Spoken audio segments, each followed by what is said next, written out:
There's no shortage of 2D platformers on the market, and with this overabundance, it's getting harder and harder to stand out. Even polished and unique projects can fall by the wayside if they don't hit their stride just right.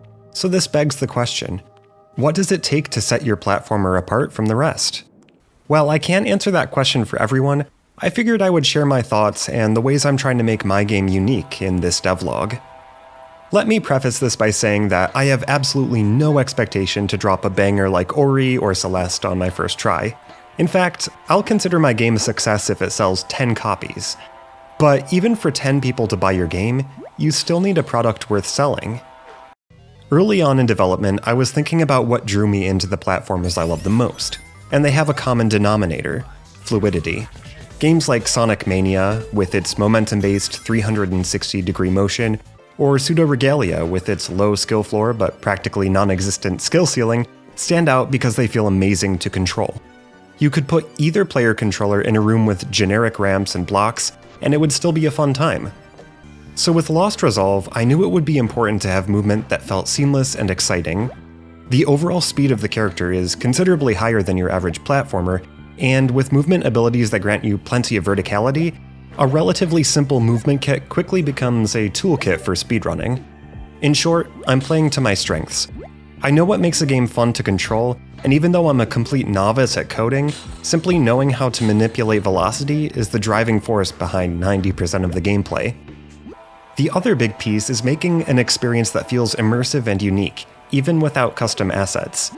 As a solo developer, I do feel somewhat disadvantaged by the fact that I'm not a great artist, but I've put a huge amount of effort into incorporating free assets into my world in a way that feels thoughtful and cohesive.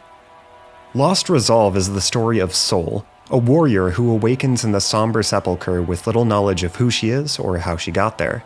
As you play, you'll find out that she's one half of a dichotomy. The other half is Heart, who holds many of the player's memories but is too weak to venture out on her own. To regain what was lost, Heart and Soul must be unified once more.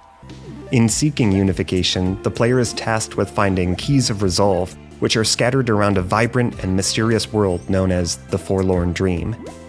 I'm hoping that the exciting movement mechanics, combined with a rich story and plenty of exploration, will be enough to capture the attention of at least a small audience. Time will tell how the game performs, but for now, let's take a look at everything new since the last update. Somber Sepulchre 1 and 2 have now both been extended and polished, and are getting fairly close to how they'll appear in the final game. The entrances for each of these stages now show which keys you've collected in order of where they appear in the level. Checkpoints now light up and make a sound when you activate them. When you load into the hub world, the current area's name is displayed, similar to what you might see in Dark Souls or Elden Ring, games from which I take a huge amount of inspiration. I'll also probably make a custom sound effect for these titles. Speaking of areas, there's now a brand new area called Relegated Ruins, which you can access once you've collected all the keys in Somber Sepulchre. Within this area, there's also a new cutscene, which I'm not going to show too much of. I've begun working on the first action stage for Relegated Ruins, which features several brand new mechanics and is considerably harder and faster paced than Somber Sepulchre. While the visuals for these new mechanics aren't necessarily final, you can see that they add a good amount of complexity and excitement to the platforming. Jump-through platforms are now a thing, and I'm not sure why I didn't implement them earlier, because it was probably one of the easiest features to add so far. For the new areas, there is of course new music, and I'm pretty happy with how it's coming along.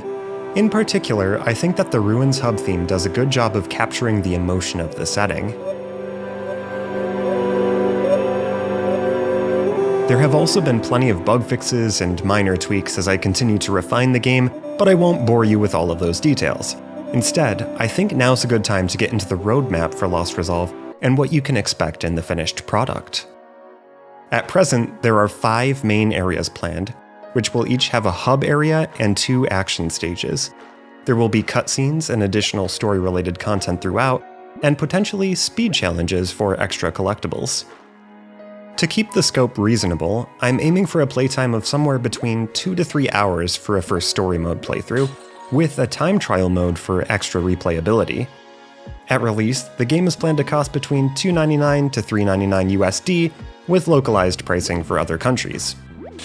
I hope to have a playable demo on Steam late summer or early fall of this year, and the release of the final game is planned for early 2025. And for anyone who's wondering, the final release is planned to have fully remappable controls, since that's been a common request during the playtesting so far.